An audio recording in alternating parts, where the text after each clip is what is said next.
Hello, আমি বুদ্ধরয়েড। আপনার কি কোনো উদ্বেগ আছে? না, এটা আমার কথা নয়, বলছে এক রোবট সন্ন্যাসী যার নাম বুদ্ধরয়েড। こんにちは。ブッダロイドです。何かお悩みはありますか？ জাপানে এবার উন্মোচিত হয়েছে কৃত্রিম বুদ্ধিমত্তা চালিত এক রোবট সন্ন্যাসী। কিয়োটোর এক প্রাচীন মন্দিরে ঢুকলেই চোখে পড়ে ধূপের ধোঁয়া, কাঠের স্তম্ভ আর নীরব পরিবেশ। কিন্তু সেই নীরবতার মাঝেই হঠাৎ শোনা যায় রোবটটির কণ্ঠ, হ্যালো, আমি বুদ্ধরয়েড। আজ আমরা এই মন্দিরটি পরিদর্শন করছি। こんにちは。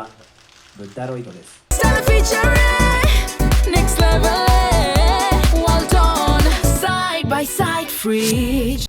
今日は少林院門跡もお邪魔しています。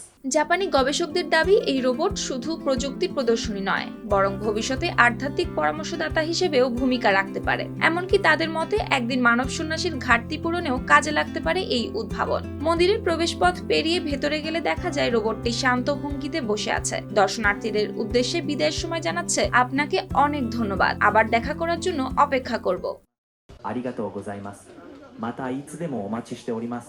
এই প্রকল্পের সঙ্গে যুক্ত রয়েছেন কিয়োটো বিশ্ববিদ্যালয়ের institute for the future of human সোসাইটির অধ্যাপক সেজি কুমাগাও। তার উপস্থিতিতে রোবটটিকে মন্দিরের প্রাঙ্গণে দর্শকদের সঙ্গে কথা বলতে দেখা যায়। গবেষকদের মতে বুদ্ধরয়েডকে এমনভাবে প্রোগ্রাম করা হয়েছে যাতে এটি মানুষের প্রশ্ন শুনে সহানুভূতিশীল ও প্রাসঙ্গিক উত্তর দিতে পারে।